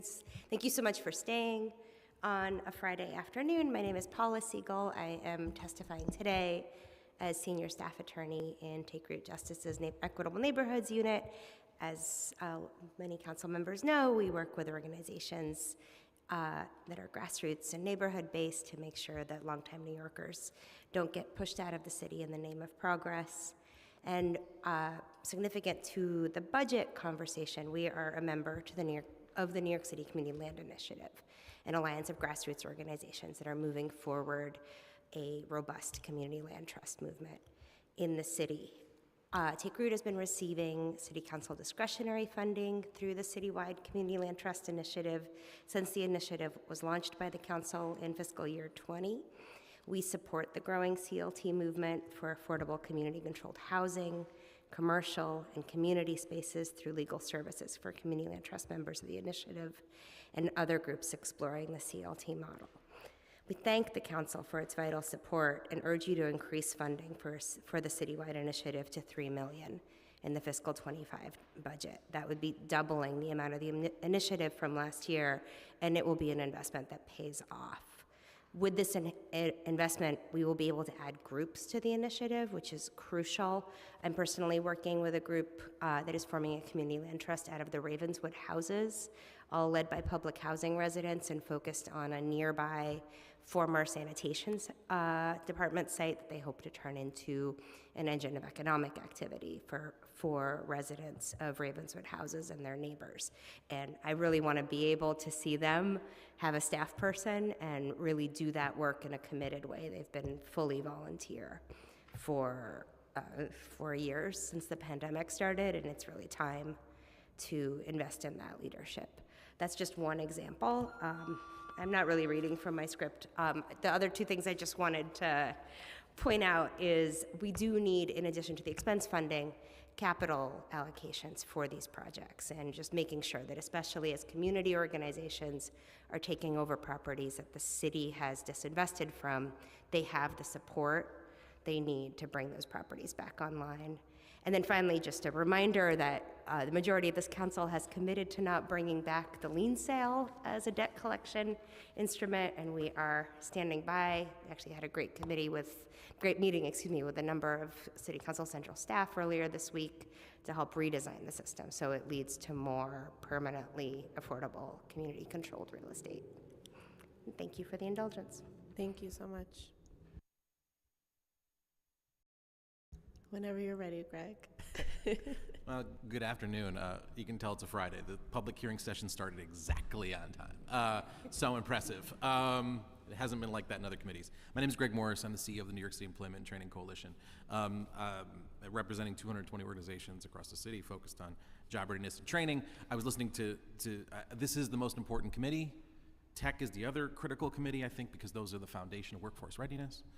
In terms of the folks that our coalition members work with, it is primarily, when you look at the numbers, it's women, it's public housing residents, it's immigrants, it's justice-involved individuals as well. So I just want to highlight that. But as I was listening to the testimony, this hearing I think is always fascinating and interesting and valuable.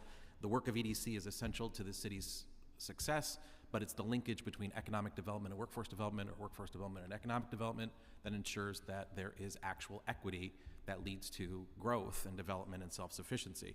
So every time in this presentation that Andrew makes, there's reference to jobs.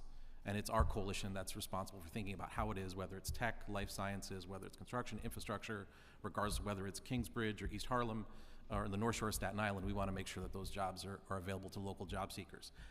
I just want you to be aware. I've gone to every committee hearing and said the same thing, which is, there is no specific entity within the city council that's tracking what workforce development looks like in the city. Our administration, this administration talks about making investment. We need to track it. We need to measure it. I appreciated the council speakers' comments about metrics and tracking success of agencies. We need to do that. That has value. I also think the prospect of determining whatever legislative items come to the table, how it is that it impacts economic equity and justice matters.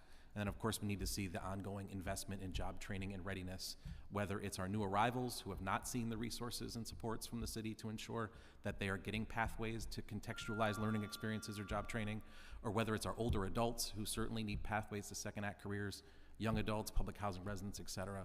You know the work of this coalition, and I just want to express my appreciation to you, Majority Leader, for your efforts and your commitment. I want to express my appreciation to the committee and the council member. I'm very grateful for the opportunity to share this with you, and I hope that you continue to hold up workforce development and its connectivity to economic development, because it's hard to find that conversation happening where we need it to, which is everywhere. I appreciate your comments and the work that we get to do together, so thank you. We will, Councilor Raviles and I will receive all the thank yous for the rest of the members who are not present. Thank you so much. And I also love hearing that my committee is one of the most important committees. Appreciate that. We'll move to our virtual testimony. You folks are dismissed. Thank you. Okay, I will now start calling members of the public that are on Zoom. The first individual is Brian Cullen from Greenwich House.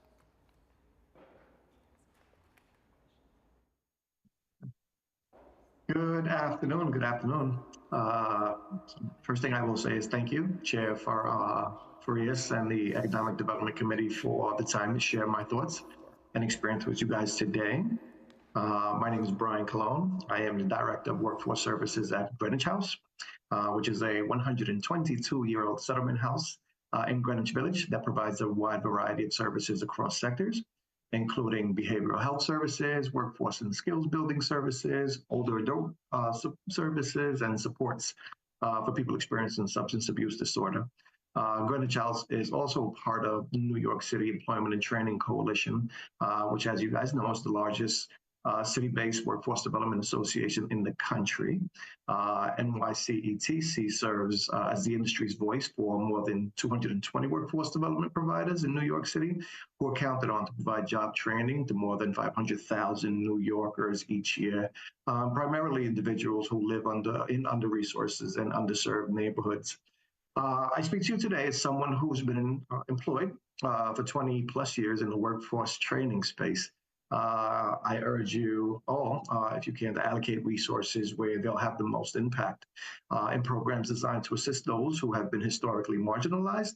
I'm referring to our disconnected youth, individuals grappling with behavioral health challenges, those with backgrounds in the criminal justice system, older adults, and others facing substantial barriers to employment. And here are the reasons why we think targeted funding for these populations are paramount.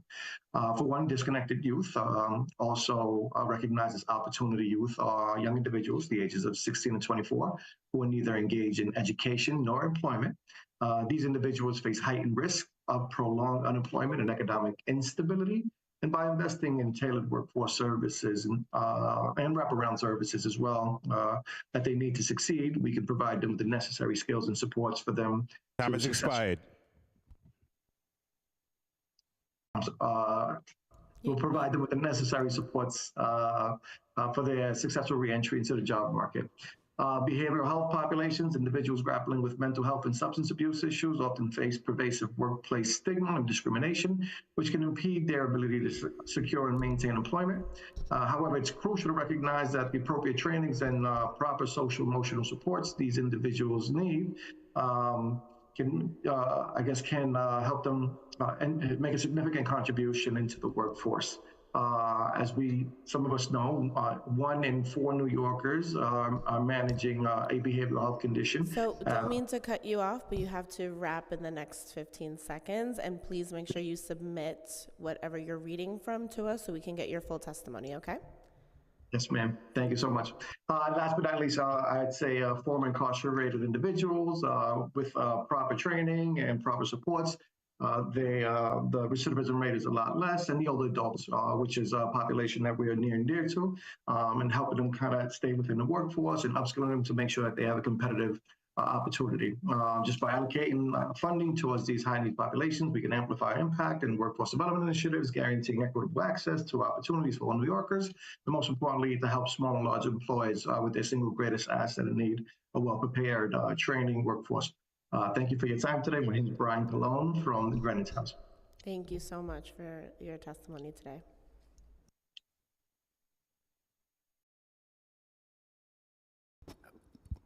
The next member of the public on Zoom is going to be Malat Sayoum. May begin. Thank you. Good afternoon, Honorable Chairperson and distinguished members of the New York City Council Committee on Economic Development. My name is Melat Sayoum, and I'm the Director of Political Affairs and Strategic Partnerships at the New York City Network of Worker-Owned Cooperatives, also known as NCNOC. We are the local trade association representing worker cooperative businesses and democratic workplaces in New York City metropolitan area. I'm here alongside my colleagues from the Center for Family Life and our advocacy council members representing 13 other organizations that make up the Worker Cooperative Business Development Initiative, asking New York City Council to continue supporting the expansion of worker ownership in next year's budget and firmly into the future. Since the inception of the initiative, we've created over 197 new cooperative businesses and over 1,200 new jobs that are not only providing higher hourly wages, but also continuing to build wealth and assets for individuals who are overwhelmingly BIPOC women and immigrants. We have seen firsthand how the initiative has served to bolster our sector, strengthening existing cooperative businesses and creating new ones, which are overwhelmingly immigrant and women-owned, as shared. The initiative partners have collectively worked to create a comprehensive ecosystem of support for cooperative businesses that not only ensures the creation of new cooperatives in low-income areas, but also the technical assistance needed to sustain businesses and create jobs, all while education, outreach needed for communities and interested entrepreneurship and allied organizations. We ask that City Council can enhance our funding to $4.9 million in order for our initiative to double down on the essential long-term economic recovery of cooperative businesses that we need to claw ourselves out of the current crisis. And we thank the City Council for the opportunity to testify, and we hope that you consider our budget priorities and recommendations during this year's budget negotiation process. Thank you. Thank you so much for your testimony.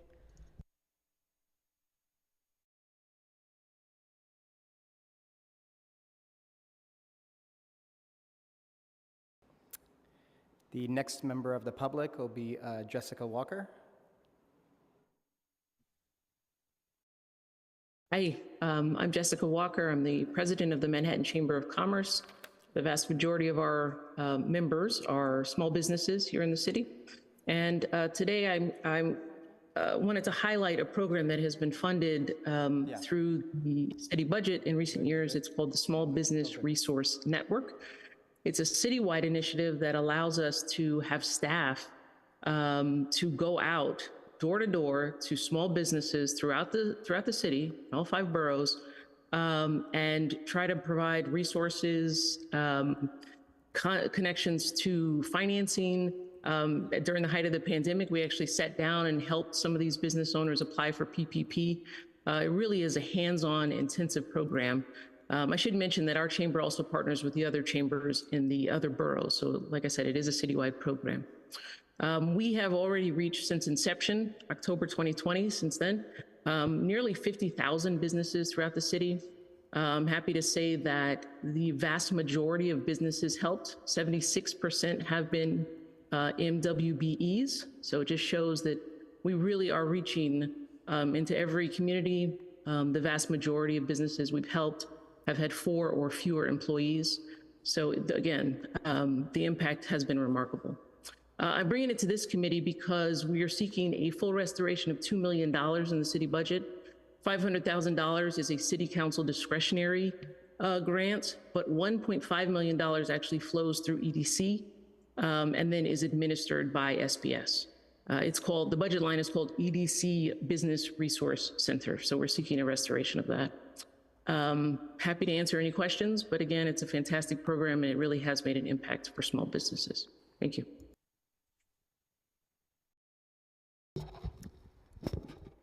Thank you for your testimony. Up next on Zoom is April Watkins. May begin. Yes, we're trying to get on camera.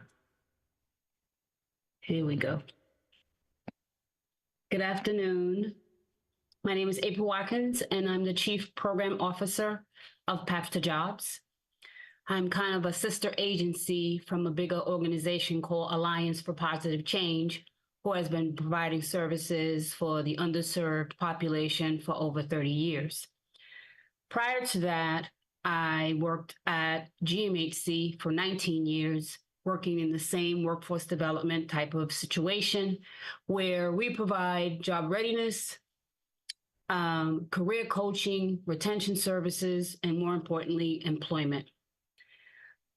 What's troubling about the services and stuff that we provide is that we don't have enough money to provide much more needed services. I have placed in my 25-year career maybe over 1,000 individuals, most of them with justice-informed, issues, mostly people who have substance use disorders, some mental health. Path to Jobs is a new organization. We're young. We've only been around for a little less than a year, and we've already placed 60 individuals in gainful employment. And 2 individuals we placed the first month that we were actually operational, and they are still working and moving towards their career goals. I want to highlight a story of a gentleman named Charles who had just came home from prison and had been working in different places and trying to get connected to community organizations to try to better himself. He took several trainings because he wanted to be part of, the public health and substance use community where he can give back with his lived experience. And it was very fortunate that we met Mr. Liggins because we actually found him a job at a place who hired him on the spot because he's just a humble, beautiful human being. And on his second day of work, they called him into HR and said, "I'm sorry, we have to rescind this offer," because his background check came in and said that he had one, which I had never heard in my history of working in all these years and working with people getting jobs, that you were hired before your background check. Your time has expired. You can take the last minute to wrap. Okay, Mr. Liggins is still working and being sought out for a position that will make him $60,000 because of his public health certificate and because Path to Jobs have helped and supported him through all of his issues and barriers to employment. And that's what we do every day. We do a little extra and we retain people in jobs and we support them after we get them a job. Thank you.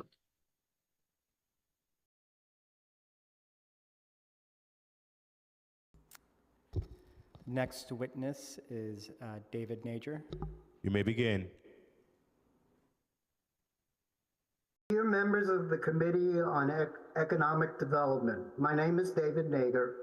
I am the director at the Alliance for Positive Change, a long-established legacy AIDS provider and all-around welcoming community of transformation and opportunity. Councilmember Boxer has seen Alliance's work in action and has been a big ally. Thank you, Council Member. I am also the Board Vice Chair of Path to Jobs, a workforce development, career readiness, and job placement organization. I'm here to speak in favor of increased funding for workforce development to low-income New Yorkers, so low-income New Yorkers have career opportunities.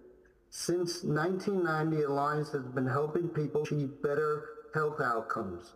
A key program of ours is an 8-week career readiness program we call Peer Recovery Education Program, which prepares people to become community health workers at Alliance and other health providers. Mostly, the people who participate in this program may have no formal education and are facing serious health challenges, and we prepare them for careers in public health.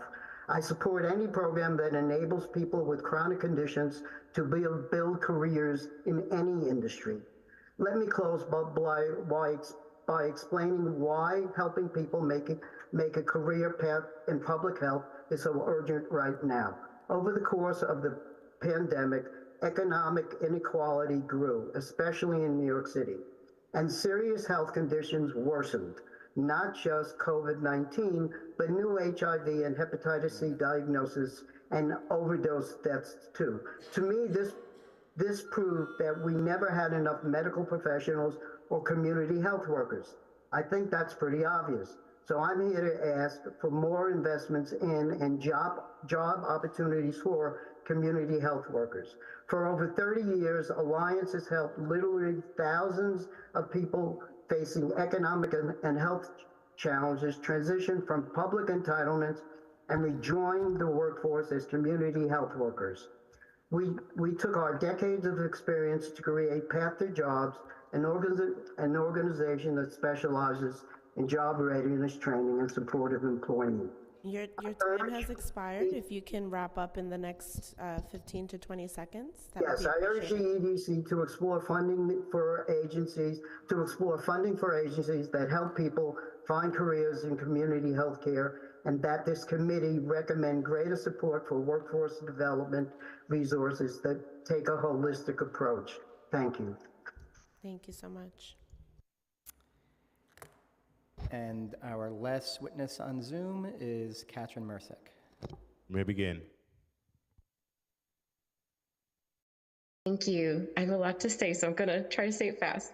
Thank you for the opportunity to testify online today. My name is Catherine Mersick, and I'm a worker owner at Samankaya Yoga Back Care and Scoliosis Collective.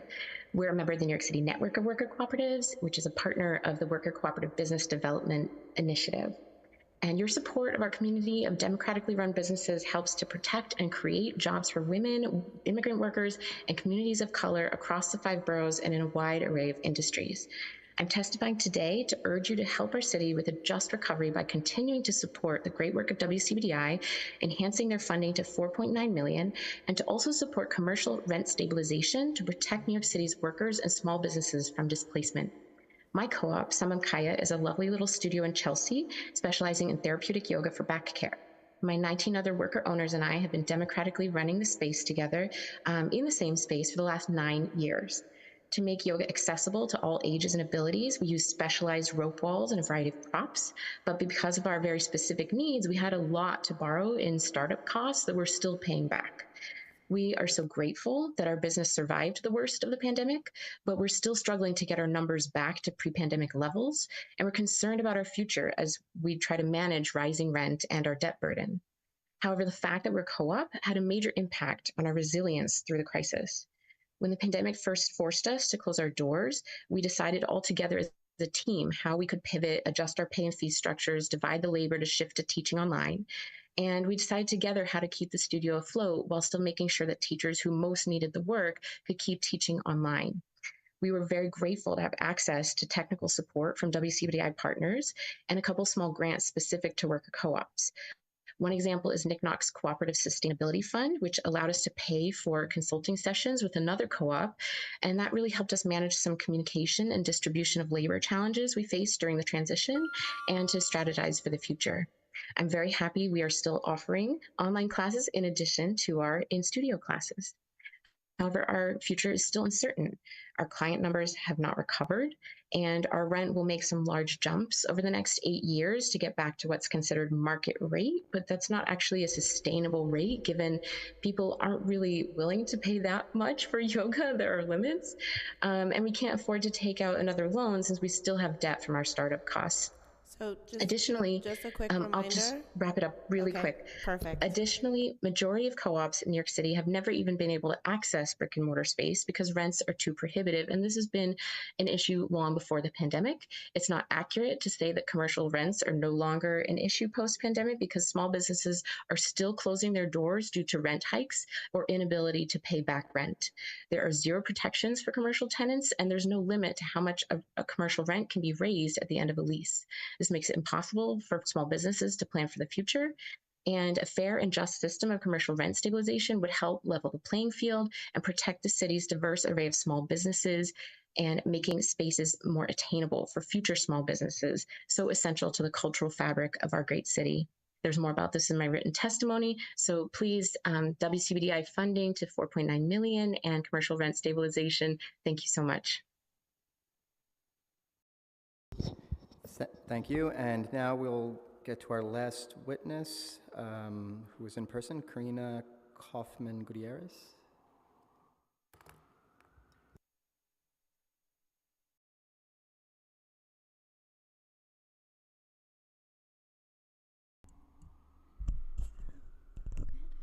Thank you.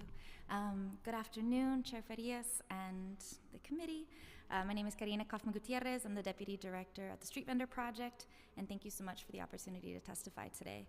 As the only organization that exclusively serves street vendors in New York City, SVP is the centralized hub for this underserved population, providing critical small business services and legal services to vendors since 2001. We respectfully request support from New York City Council to sustain and expand two of our critical programs, the Small Business Empowerment Program and our Community Outreach and Education for Street Vendors program.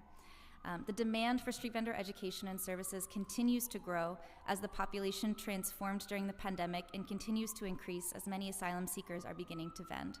It is critical that there be an investment in education and training in these emerging small business owners to help them know their rights as well as their responsibilities, which SVP is primed to do. We are the one-stop shop for street vendors that helps them not only with legal representation, but helps them navigate complex street vending laws in 7 languages, Arabic, Bangla, Spanish, Mandarin, English, French, and Wolof, and offer training to build their skills to grow their businesses.